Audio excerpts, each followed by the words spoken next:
April 8, 2006, Witt, Texas.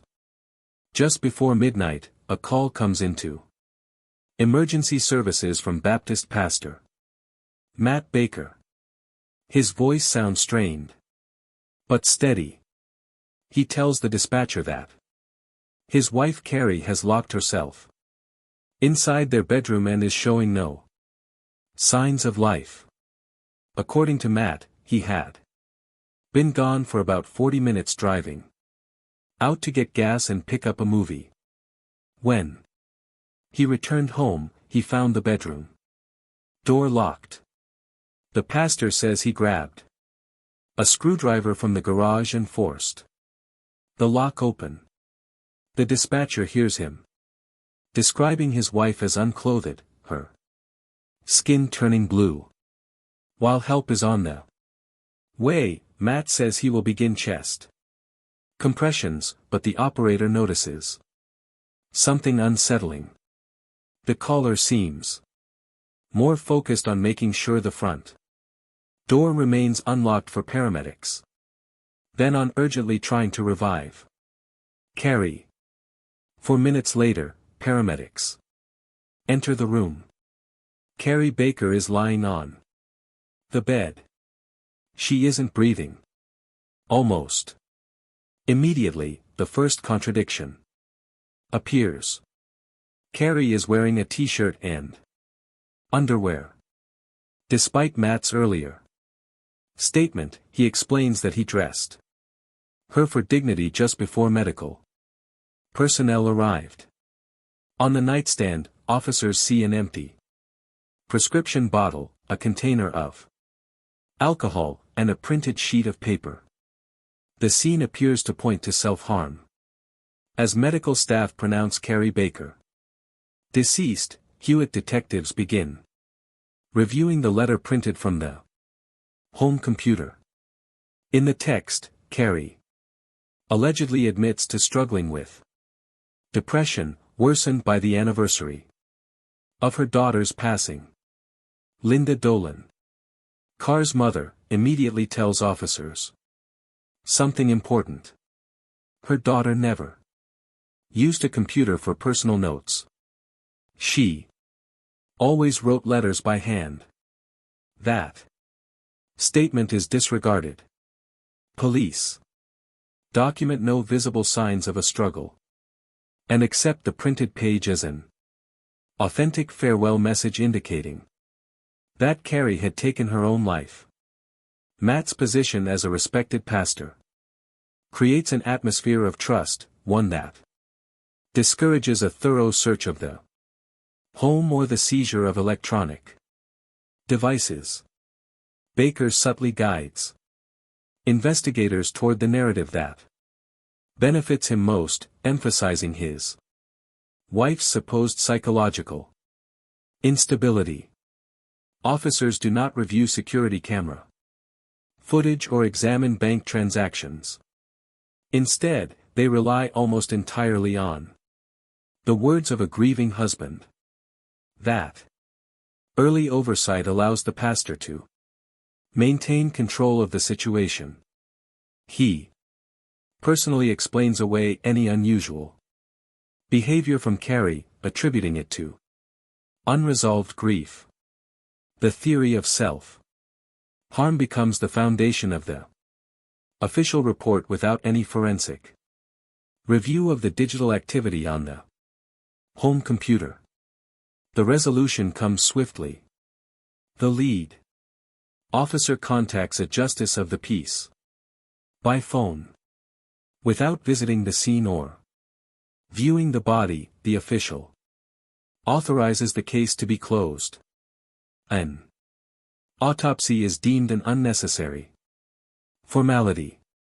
Matt Baker demonstrates unusual urgency. He immediately releases Carr's body to a funeral home for prompt embalming. From a toxicology standpoint, that decision proves devastating. Chemical compounds introduced under pressure replace biological fluids, eliminating any opportunity for an accurate analysis of zolpidem levels in Her bloodstream. By the time Carr's parents realize the magnitude of what has happened, any direct physical evidence of aggression has already been destroyed by the embalming chemicals. 2. Understand the events of April 2006, we have to go back 12 years. Carrie Dolan was born in Waco, Texas on August 13, 1974. After graduating high school, she enrolled in college. At 20 years old, she met fellow student Matt Baker. Their relationship moved fast. Just 3 months after meeting, the couple announced their engagement. Carr's parents approved of her choice. Matt appeared serious, focused, and deeply committed to his faith. He was preparing to become a Baptist pastor. To those around him, he seemed caring, steady, and devoted to his beliefs. After the wedding, the couple settled in Texas. Matt was ordained as a pastor, and Carrie began working as a school teacher. In April 1996, they welcomed their first daughter, Kennedy. About a year and a half later, in November 1997, their second daughter, Cassidy, was born. From the outside, the Baker family looked like a model congregation household, a respected church leader, and his wife raising 2 daughters. But in 1998, doctors diagnosed 1-year-old Cassidy with a brain tumor. Months of treatment followed. None of it worked. On March 22, 1999, Matt Baker found Cassidy unresponsive in her crib. Her passing became a turning point for Carrie. She began seeing therapists trying to cope with overwhelming depression. The treatment brought no lasting stability. 2 years after the tragedy, a third daughter, Grace, was born. Grace's arrival temporarily lifted Carr's spirits. But, according to relatives, every March, approaching the anniversary of Cassid's death, Carrie would fall into a deep melancholy. During those days, she often struggled to find the strength to get out of bed. Matt Baker used his wife's emotional struggles as a narrative point with others, emphasizing his role as the patient husband. He would say that divorce was not an option for a pastor. That they were bound to remain together. For better or worse.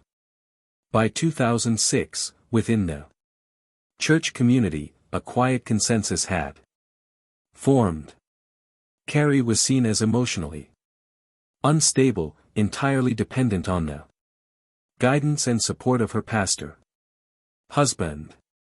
That reputation, carefully shaped over the years, became the foundation upon which Matt would later build the story that she had taken her own life. After Carr's body is laid to rest, Pastor Baker's behavior shifts noticeably. Instead of prolonged mourning, Matt begins what appears to be a rapid clearing of the home.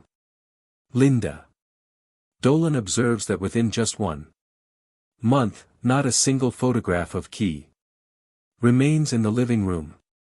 Her son-in-law explains that he is trying to protect his daughters from painful reminders, but his actions feel less like protection and more like erasure.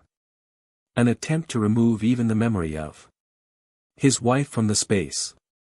The Dolan family begins quietly documenting these unsettling details. They realize that behind the public image of church sorrow, something else may be unfolding. The speed with which Matt disposes of Kay's belongings raises serious doubts about the sincerity of his grief. At the same time, Linda begins learning more about Matt's past in Kerrville. Conversations with his former colleagues start bringing buried details to the surface, details he had carefully concealed.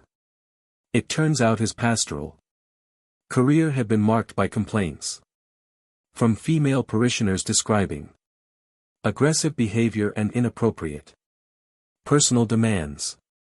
Those incidents had been quietly handled within the church community at the time. Now they paint a very different picture of Baker, a calculated manipulator who understood how to control perception.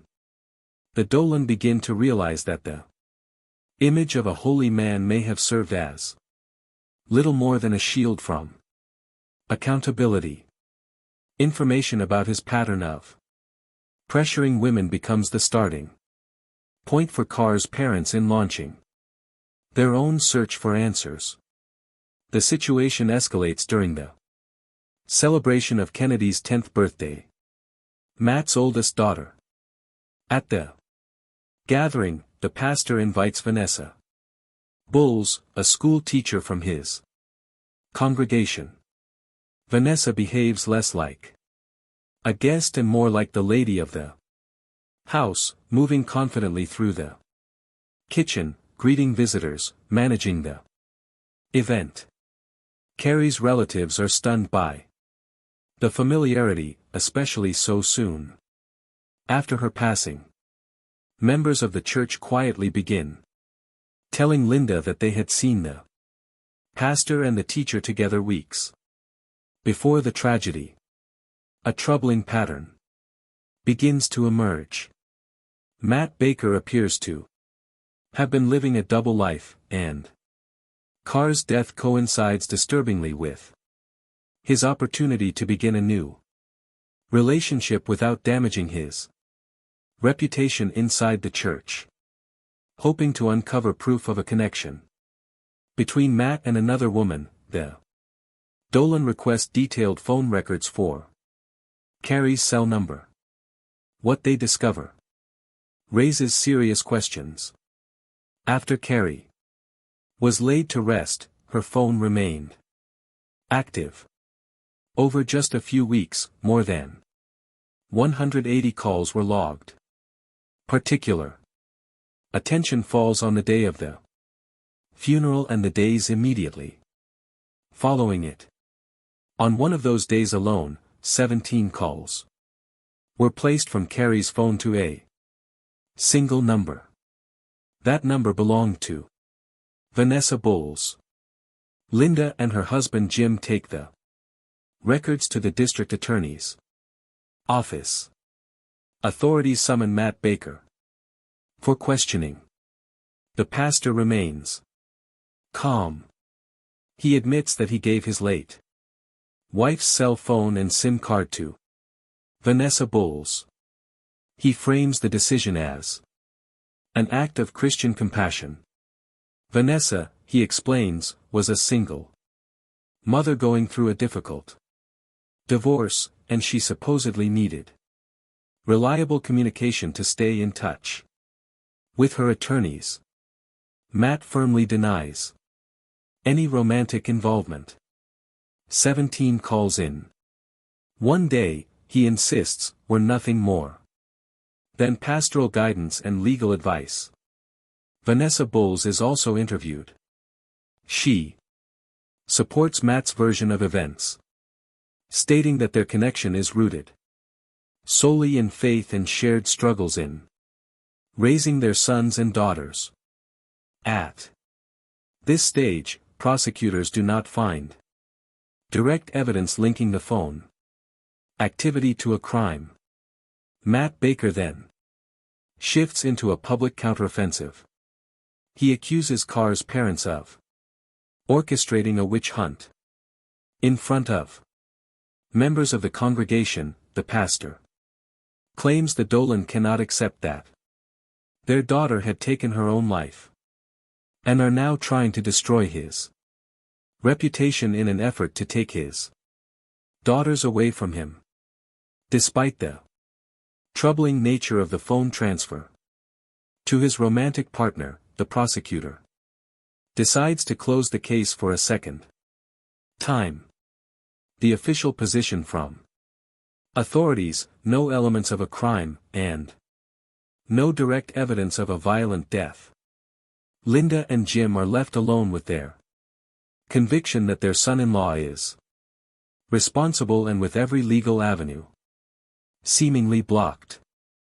But that second failure pushes them toward someone willing to examine the evidence without being influenced by Matt Baker's pastoral title, former prosecutor Bill Johnston. After the district attorney's office formally ends its criminal pursuit of Matt Baker, Linda and Jim Dolan shift their strategy. They understand that the system is anchored to the original ruling of self-harm. A conclusion reinforced by Matt's respected standing in the church community. To continue their fight, the family hires Bill Johnston, a former federal prosecutor with decades of experience. Johnson assembles a team of private investigators.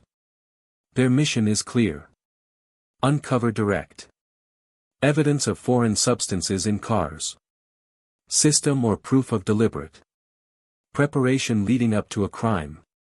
Because access to the closed criminal case file is limited, Johnston initiates a civil wrongful death lawsuit.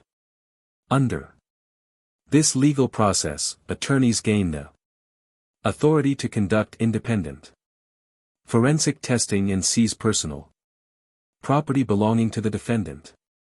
Their primary focus becomes Matt Baker's work computer.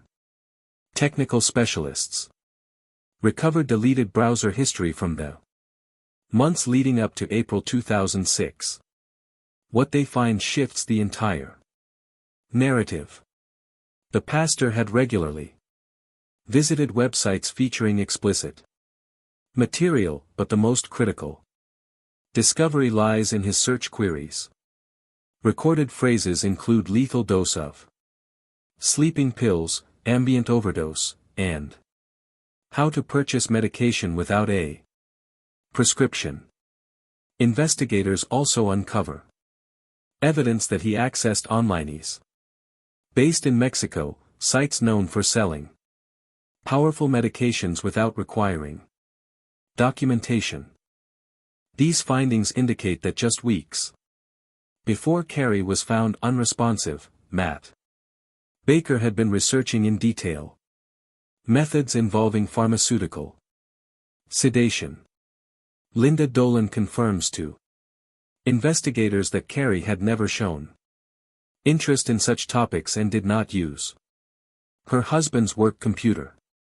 The growing body of digital evidence allows Bill Johnston to persuade a judge that the case warrants reopening.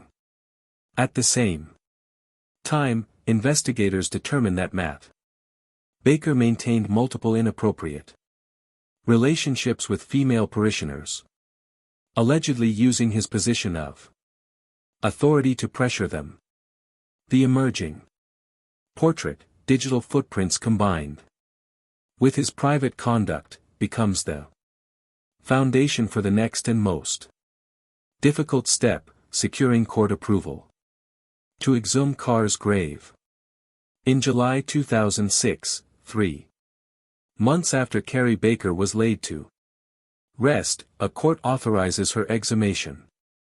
The procedure is carried out under the supervision of Bill Johnston's team. 4. Carrie's parents, this decision represents their only opportunity to challenge the narrative that their daughter had taken her own life, since no official autopsy was performed on the night she died. The primary complication is embalming. Before burial, Carrie's body had been Treated with preservation chemicals. Substances that typically destroy traces of most controlled medications and alcohol in the bloodstream. Forensic. Experts adjust their methodology. A. Blood analysis is no longer possible. So, pathologists turn to deep muscle tissue instead. Toxicology results reveal the presence of two types of sedatives, including zolpidem, commonly known as ambient. But the most critical discovery comes during the examination of stomach contents. Investigators find no residue of undissolved pill fragments, no chemical sediment, typically present when a large quantity of medication is swallowed in tablet form. That absence becomes scientifically significant. If Carrie had ingested the contents of the prescription bottle herself, as the original ruling suggested, physical traces would have remained in her stomach. The lack of such evidence, combined with a high concentration of the substance in her tissues, points to a different method of administration. It suggests the medication may have been dissolved in liquid beforehand or introduced in another manner. Medical experts reach a clear conclusion. Carrie could not have voluntarily consumed that volume of sedatives in a way that would convincingly mimic self-harm. Based on these new findings, the official cause of death is changed from self-inflicted harm to undetermined. That shift gives prosecutors the legal authority to reopen the criminal investigation. For Linda and Jim Dolan, it is the first substantial validation of their suspicions. For Matt Baker, it means the loss of protection once provided by the original medical ruling. Still, the pastor maintains his innocence. He claims the exhumation findings were influenced by attorneys determined to frame him. With the new forensic data in hand, investigators revisit Matt Baker's account of the night of April 8. His primary defense had always been his timeline. He told officers he was away from home for only 40 minutes. According to his statement, he left at 11:10 p.m., filled up his vehicle, and stopped by a Blockbuster video store, Johnston's. Investigators obtained bank records and store transaction logs. The rental transaction at Blockbuster is timestamped 11:50 p.m. The drive from the Baker residence to the nearest Blockbuster location takes approximately 5 minutes. If Matt left at 11:10, that leaves more than 30 minutes unaccounted for. Matt Baker is unable to provide a clear explanation for that missing window of time. For investigators, that gap becomes critical. Calculations show that 40 minutes would have been sufficient for a sedative to take effect, and for someone to stage a scene designed to resemble self-harm. Another blow to the pastor's version comes from the paramedics who arrived at 12:19 a.m. According to their official report, fixed lividity was already visible on Carr's body. In forensic science, lividity, the pooling of blood after the heart stops, typically begins developing within 20 minutes to 2 hours after death. Matt Baker placed the call to emergency services just 4 minutes after returning home. If Carrie had passed during his reported 40-minute absence, the lividity would not have progressed to the stage documented by medical Personnel. For experts, the conclusion is unavoidable. Carrie had been deceased for at least 2 hours before the pastor dialed for help. That would place her time of death well before Matt ever left the house to rent a movie. Investigators now view the trip to Blockbuster not as an alibi, but as an attempt to manufacture a timestamp against a body that had already begun to cool. The emergency dispatcher later confirmed something else. During the call, there was an unsettling silence inside the home. It did not sound like someone actively performing life-saving measures.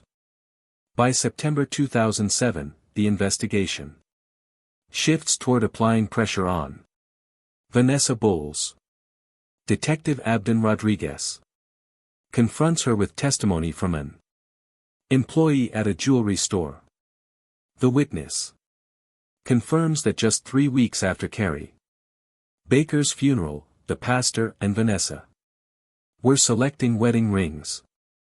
Purchasing rings during a period of public mourning undermines the claim of spiritual support and suggests long-term planning.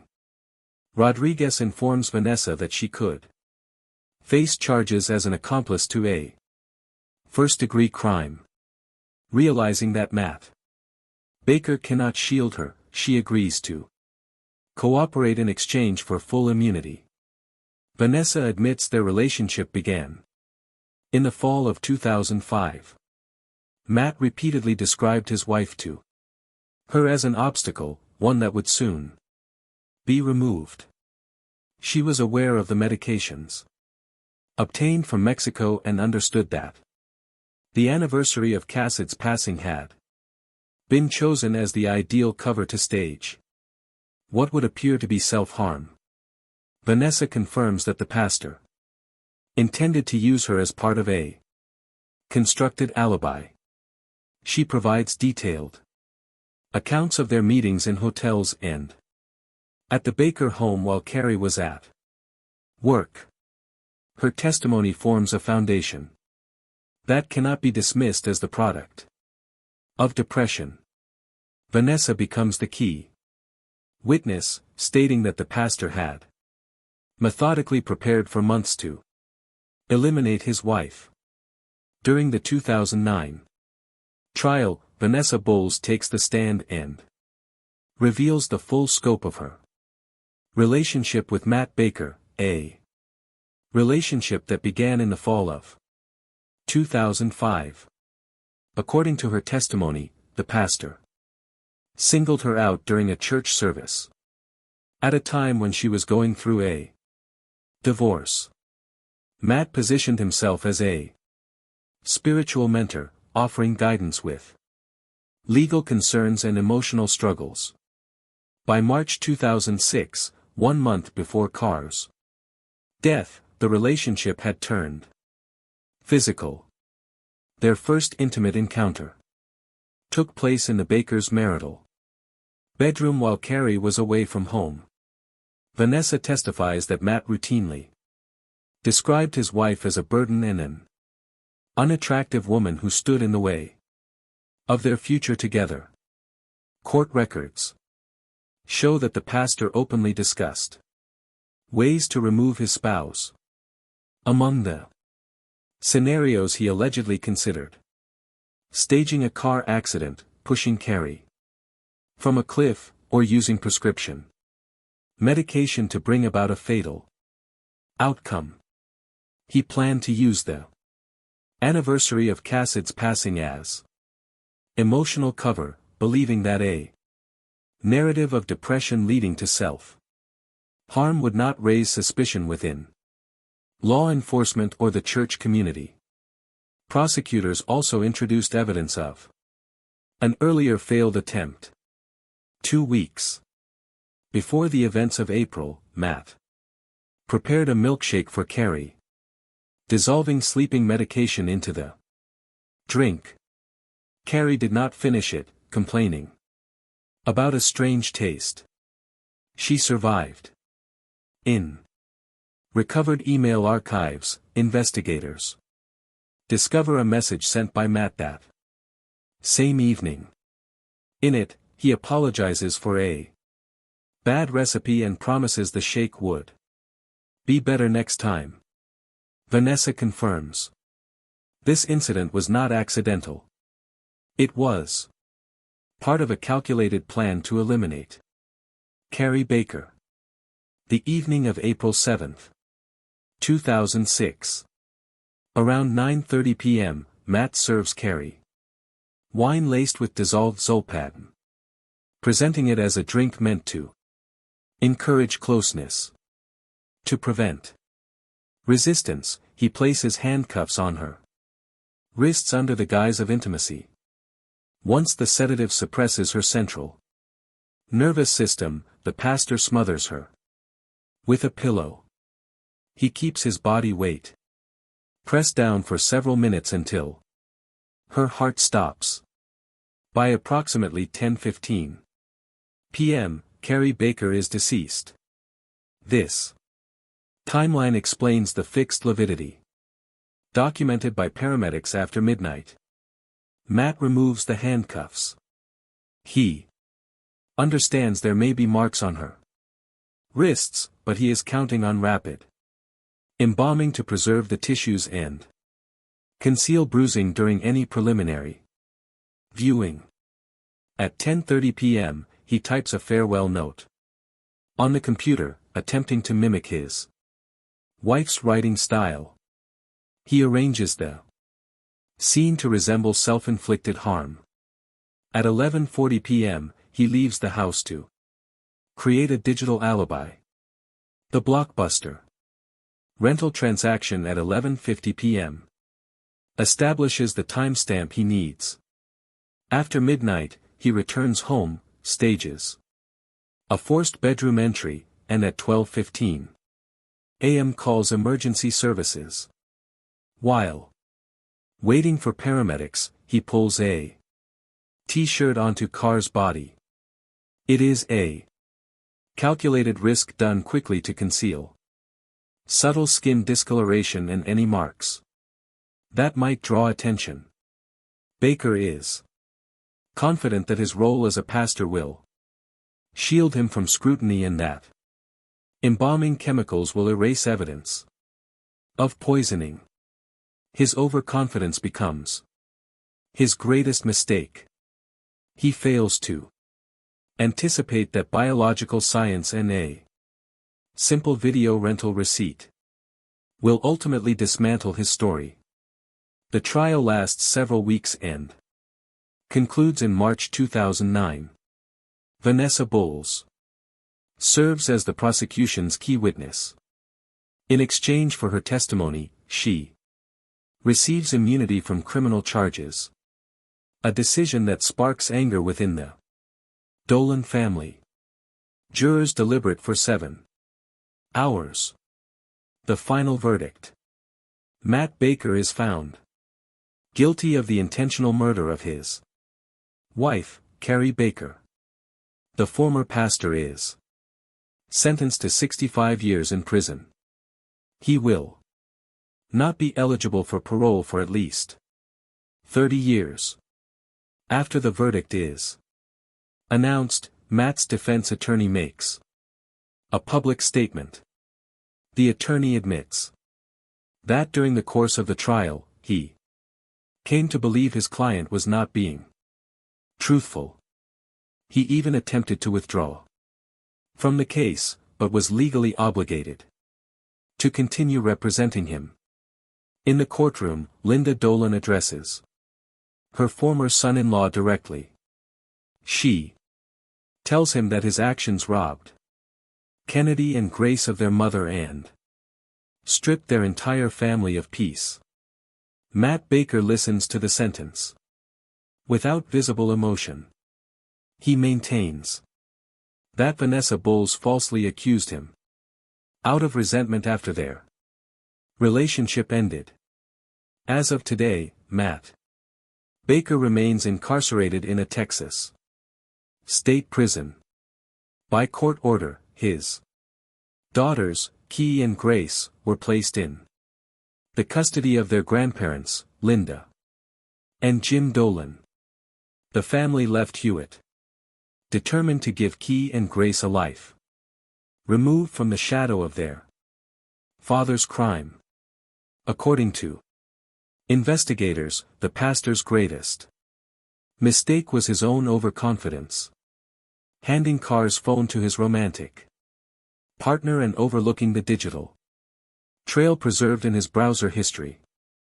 Carrie Baker's story ultimately concludes in a courtroom where the image of a respected religious leader was permanently replaced by the reality of a convicted criminal.